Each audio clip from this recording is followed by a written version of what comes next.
Amigas y amigos televidentes, bienvenidos a otro programa más de Tribuna Nacional. Hoy vamos a dialogar con José Figueroa, quien es consultor y además político apartidista. Con él vamos a hablar de temas importantes, de política, de economía y de política internacional. Pero antes vamos a unos mensajes comerciales.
Cotton te hace sentir bien y lucir mejor. Elaborado con las mejores telas del mercado que se ajustan a tu cuerpo y te hacen ver elegante.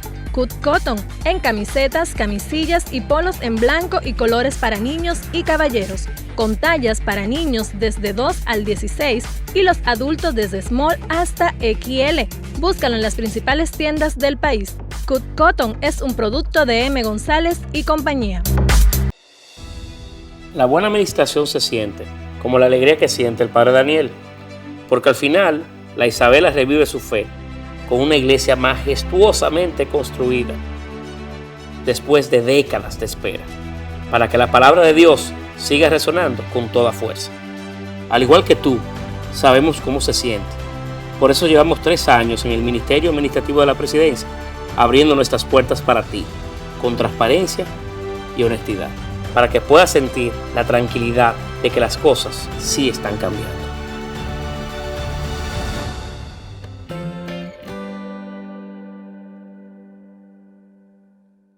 Dar el primer paso nunca ha sido fácil, pero la historia la escriben quienes se unen a los procesos transformadores, impactando la vida de las personas en el trayecto.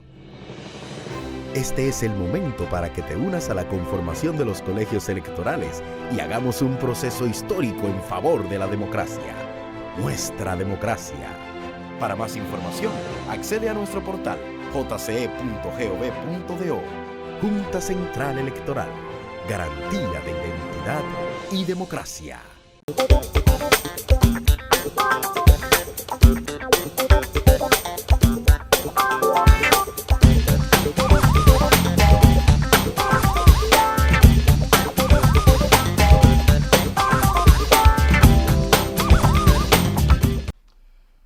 José Figueroa, Antonio Figueroa.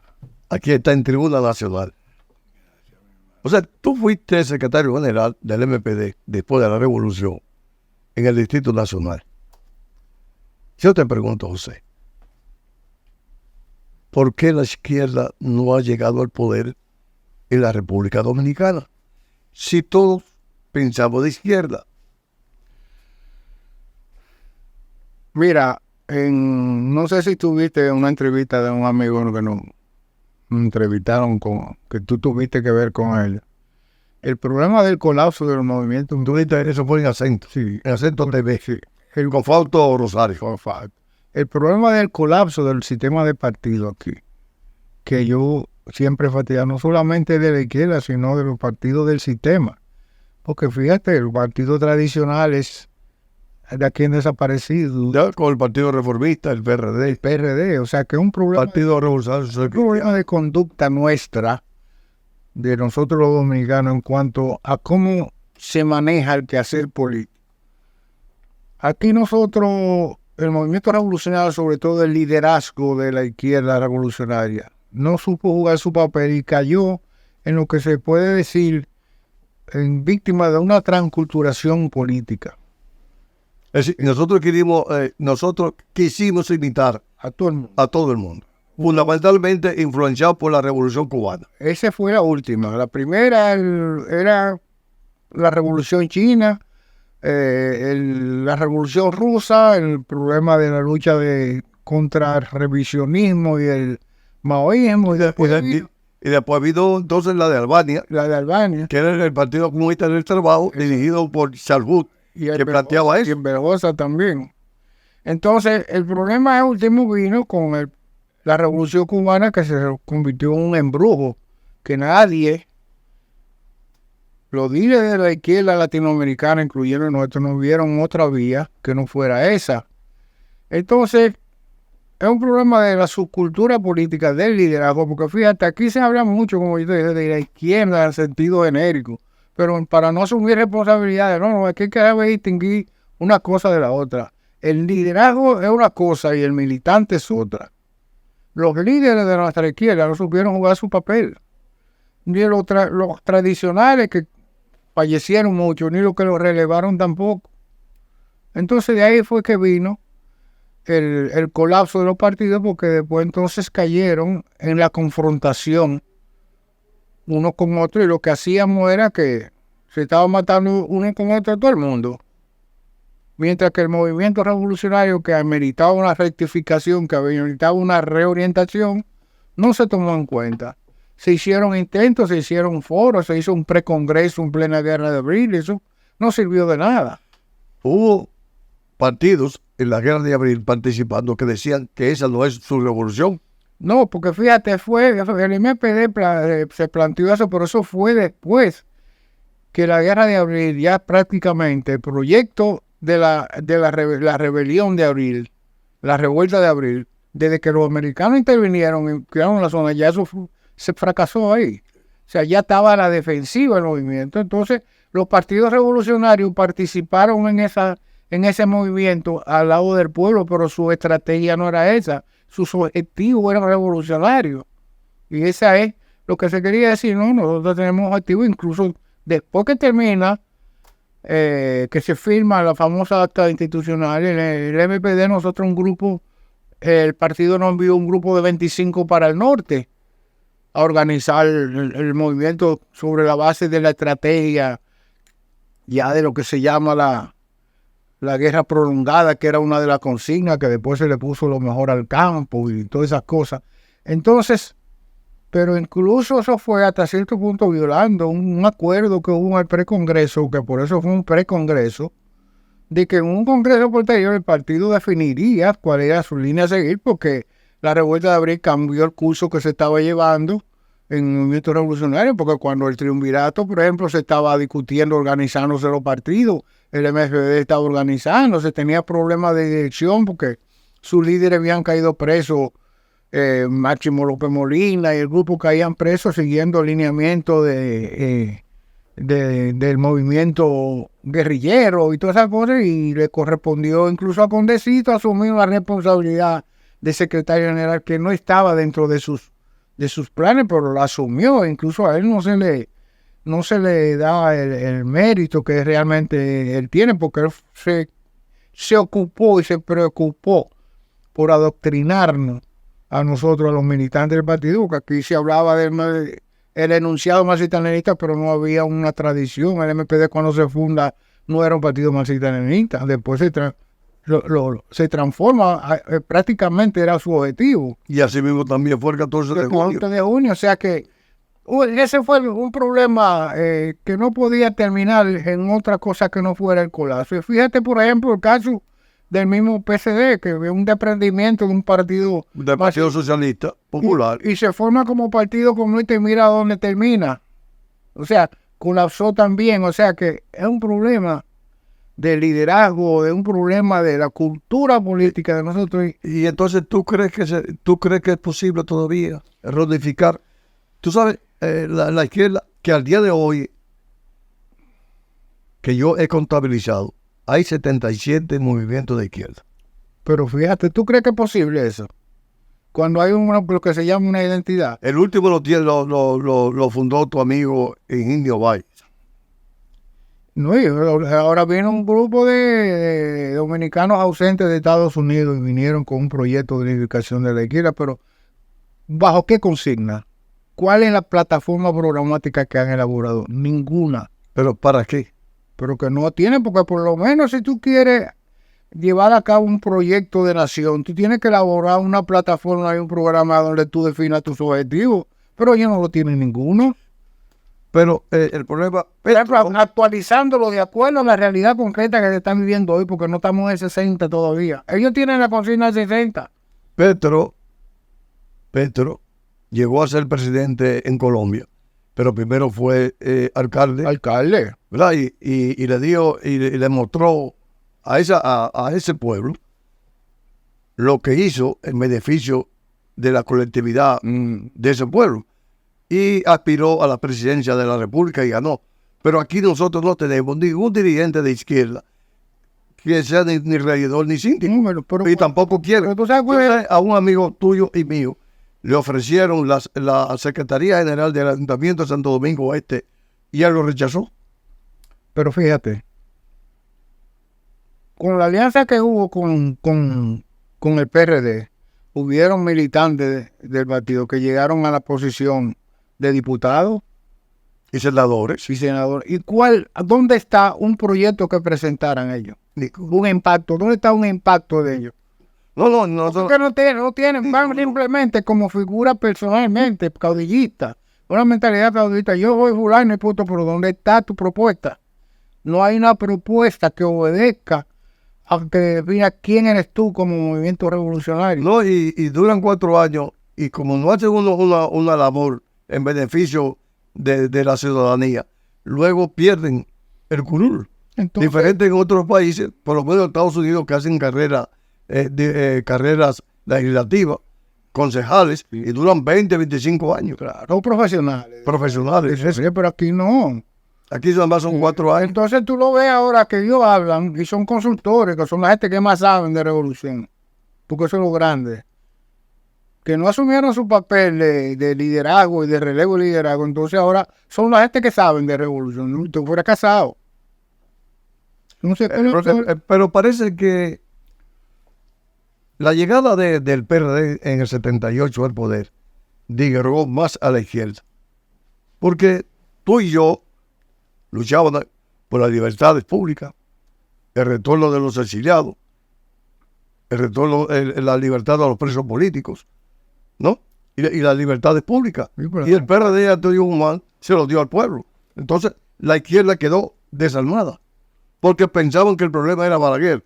Y no era Balaguer, sino el sistema. Un sistema, porque es que aquí no ven las cosas en su orden del sistema. Yo una vez, a mí me objetaron de que yo, cuando hablaban de Balaguer, yo no opinaba. Digo yo que yo estoy confundido, porque aquí ven a Balaguer como un traidor a la revolución. Y Balaguer hizo su papel como un gobernante del sistema. Sí. Entonces ahora mismo tú te pones a ver que tú ves, pero no ven que estamos hablando de sistema. No, nadie menciona un asunto que se llama sistema. Que fulanito, todos son del sistema con sus diferencias. Pero ¿a qué obedecen? Al sistema. Al sistema. Todo. Que diga que fulanito obedece a la oligarquía, pero si él es parte de ella. De ella, porque aquí ella es parte de él. Está haciendo un papel. José y amigos televidentes, vamos a unos mensajes comerciales para luego seguir con esta interesante entrevista o diálogo con José Figueroa, quien es comunicador y político apartidista.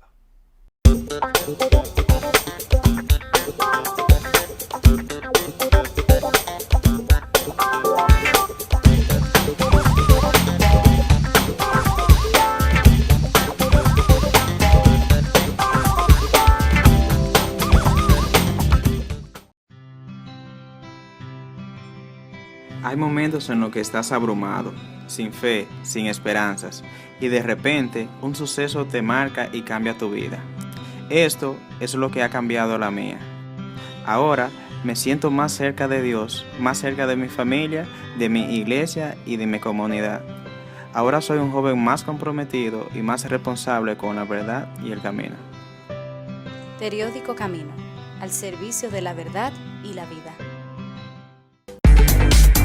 Cut Cotton te hace sentir bien y lucir mejor. Elaborado con las mejores telas del mercado que se ajustan a tu cuerpo y te hacen ver elegante. Cut Cotton en camisetas, camisillas y polos en blanco y colores para niños y caballeros. Con tallas para niños desde 2 al 16 y los adultos desde small hasta XL. Búscalo en las principales tiendas del país. Cut Cotton es un producto de M. González y compañía. Dar el primer paso nunca ha sido fácil, pero la historia la escriben quienes se unen a los procesos transformadores, impactando la vida de las personas en el trayecto. Este es el momento para que te unas a la conformación de los colegios electorales y hagamos un proceso histórico en favor de la democracia. Nuestra democracia. Para más información, accede a nuestro portal jce.gov.do. Junta Central Electoral. Garantía de identidad y democracia. ¡Ay, qué bello! Yo soy feliz con lo que tengo, más con mi esposo. Bien viejo, se la buscó ahí.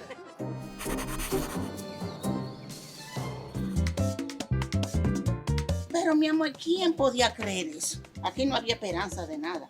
Estoy hoy aquí porque con la entrega de estos títulos mejoramos la vida de la gente, de la vivienda, del hogar, que es una pieza clave. Hoy le toca la victoria. Eso yo lo ponía en duda, porque aquí nunca habían dado título de propiedad.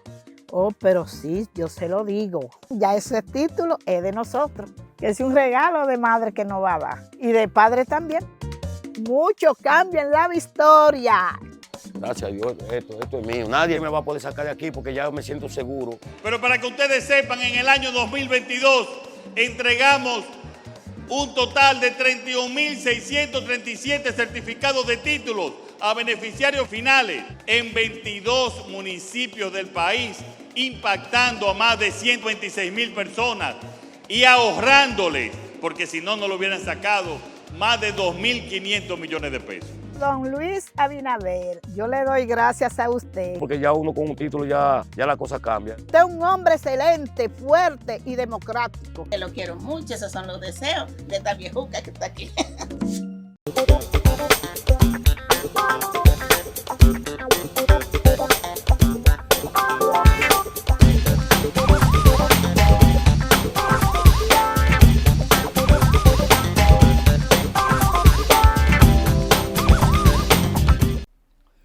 José, entonces nos vamos a morir y no vamos a ver a la izquierda en el gobierno.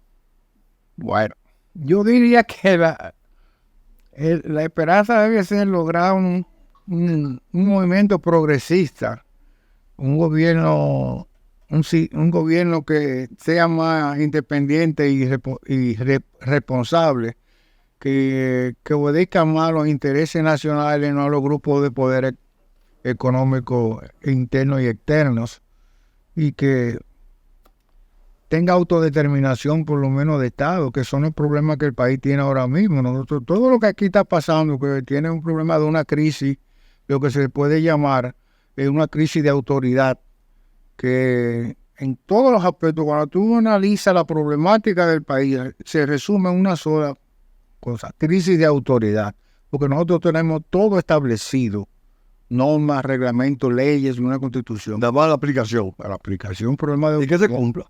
Y que se cumplir las leyes con un mandato constitucional. ¿Tú crees que en este país no hacen falta más leyes? No, si no aplicar las que hay. Entonces, democráticamente eso es lo que hay. Entonces tenemos un congreso que no van a la pena. Eso son levantamanos. Porque fíjate, mira el problema que hay ahora mismo. El eterno problema con el problema migratorio y fronterizo. ¿Cuál es el problema? Crisis de autoridad.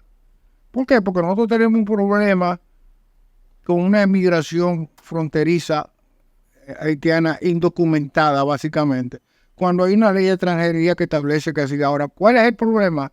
Que a quien que hay que meterle la mano, como dice el dicho popular, son a los empleadores de la construcción y la agricultura, pero esa gente no la tocan. Nadie, yo no creo que migración va a una construcción ni a un campo agrícola a pedir la documentación y penalizar a Una vez Dios de Andino que estaba haciendo el metro, que si deportaban los haitianos, el metro se paraba. Eso es mentira. Porque hoy en día la tecnología, la automatización está a todos los niveles. Por ejemplo, en la agricultura, dicen que los dominicanos no quieren trabajar en agricultura, pagan poco. Pero hay maquinarias modernas para eso. Pero en todas las áreas la agricultura hay automatización. Pero están los terrenos aptos para la mecanización. Claro, por ejemplo, aquí los arroceros, ¿por qué que trabajan? Los arroceros tienen una máquina que dicen combina con una máquina que corta el arroz, lo pela y lo mete en un saco. Sí, pero el terreno, el terreno tiene que estar preparado. Tiene que ser llano. Pero vamos a suponer que en algunas áreas se necesita de recursos humanos, pero en la mayoría no. En San Juan, para recoger la habichuela y los víveres allá. Si no es la mano haitiana, no hay porque el dominicano. No, la mano de obra humana, no vamos a ser haitiana. Lo que pasa es que los dominicanos no quieren trabajar porque que no están dispuestos a servir a que lo exploten en eso. Pero en los Estados Unidos pasa igual. ¿Quién es que trabaja la construcción de la agricultura en Estados Unidos? El inmigrante. Sobre todo los mexicanos. Entonces eso es lo mismo. Es mundial. Entonces, mira, lo que tiene Venezuela y Colombia en la frontera es el mismo problema que tenemos nosotros aquí con los haitianos. Y lo que tiene los ticos, los nicaragüenses que tienen con la colinda. Y mira, parece mentira. Es lo que tiene Ucrania también. Con Rusia también es la migración. Mira, parece mentira y es lamentable. Por eso el Papa Francisco ha planteado que en vez de haber un muro, que haga un puente. Porque el mundo Mira, si tú te pones a ver, es lamentable que aquí en el país, los periodos gobernados por los tiranos, Santana, Lili Trujillo, es el periodo donde este problema fronterizo tenía más control. ¿Por qué? Porque la demagogia populista que ha primado aquí después de la muerte de Trujillo, que es una transición fallida la que el país ha tenido. Eso todo viene con una transición fallida. Porque tú quieres una transición de la tiranía a una democracia. Mira el caso de España. Fue diferente. Hay un modelo. Eso fue. Aquí no fue así. Entonces aquí... Yo precisamente te iba a preguntarte a ti. Es eso mismo. En la transición aquí de los truvillistas a la izquierda. Pero que no hubo, porque en el se pasaron. Óyeme, la transición que hubo aquí, de los trujillistas, que fueron trujillistas, hubo dirigentes que fueron de izquierda, que fueron legisladores en los gobiernos de Trujillo, y fueron dirigentes de la izquierda. Pero así es. Brincaron de allá para acá. Sí, esa es la evolución, yo diría. Pero oportunismo también, pero... Pero malo fue lo que lo aceptaron. No, pero si supongamos que fue un problema de identidad en un momento dado, coyuntural. Pero el problema es que nunca se articuló aquí un proyecto de nación por parte del movimiento revolucionario. Por ejemplo, la figura de Duarte, que era el símbolo y la imagen del patriotismo y la dominicanidad, la izquierda nunca la tomó en cuenta aquí. Duarte no existe para la izquierda dominicana, no lo mencionan.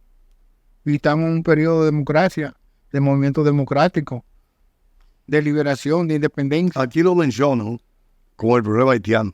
Pero básicamente el Instituto Haitiano principalmente, y algunos movimientos anti-haitianistas, pero con un criterio xenofóbico, no con un proyecto, porque de que patriotismo, ahora tú no puedes venirme de patriotismo solamente en función de los haitianos, mientras tú eres un entreguista a las multinacionales y a los imperios. Nosotros tenemos legal en los Estados Unidos 2,5 millones de dominicanos legales y 500,000 ilegal.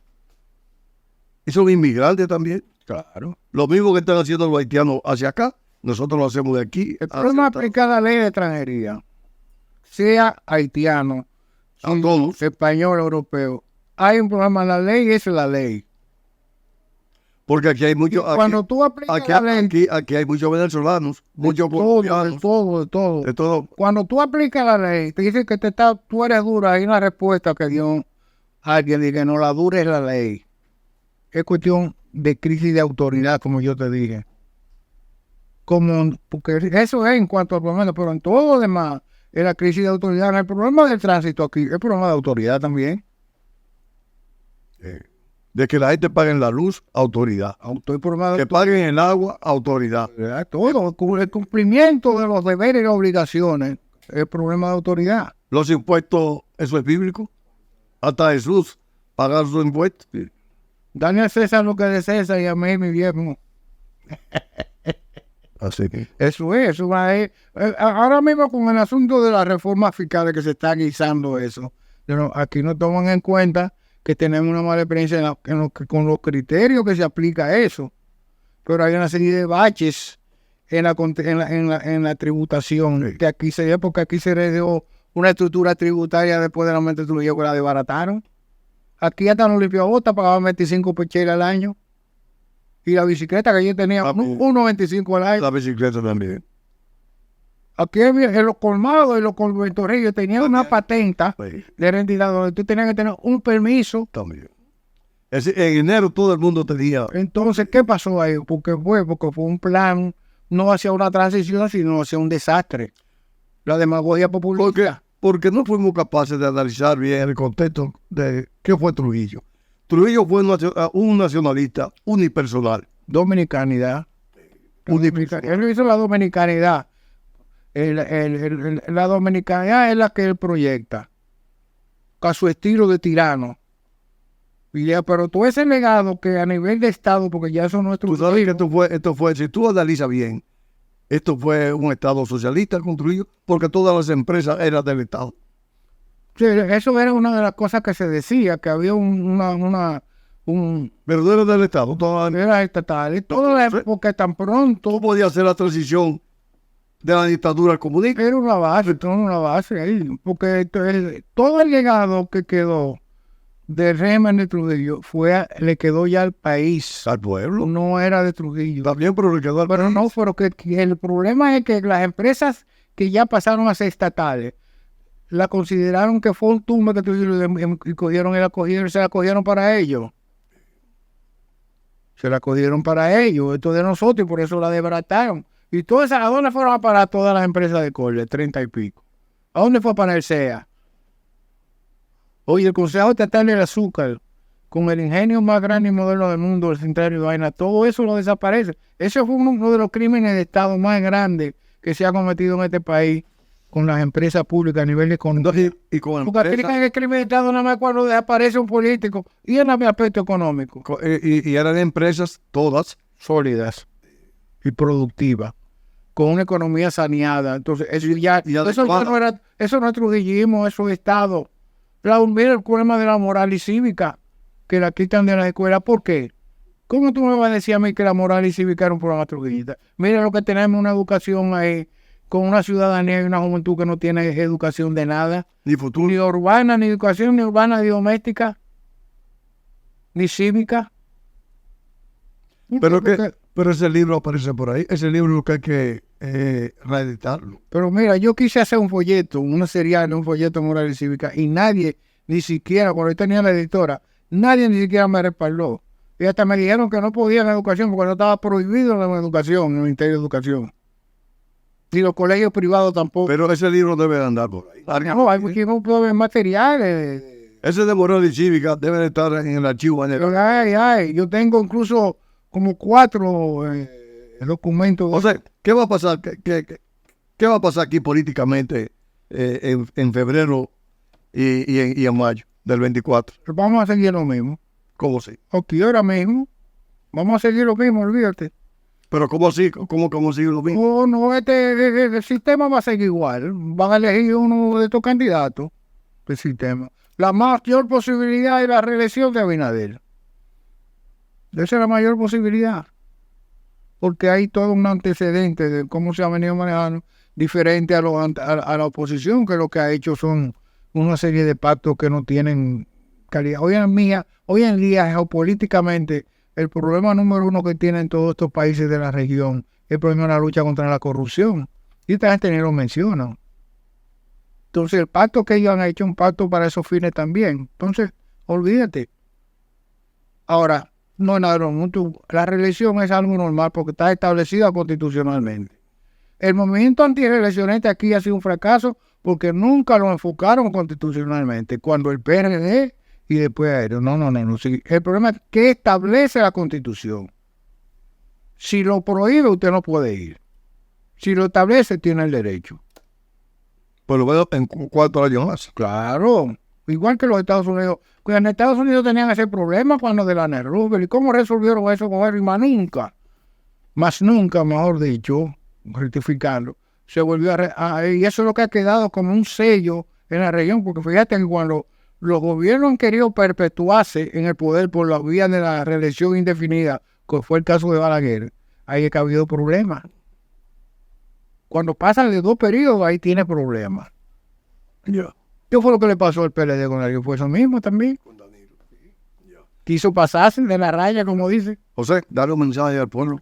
Nada, que al pueblo yo lo que le voy a decir es que esa ha sido nuestra historia, como alguien dijo, de las vicisitudes históricas, que esta es una más de tantas, y que no vamos a sucumbir nunca como nación, que saldremos adelante. Ya.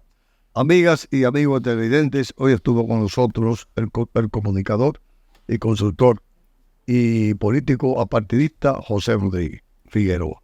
A ustedes, como siempre, le damos las gracias y yo espero que estén conmigo en otro programa más de Tribuna Nacional.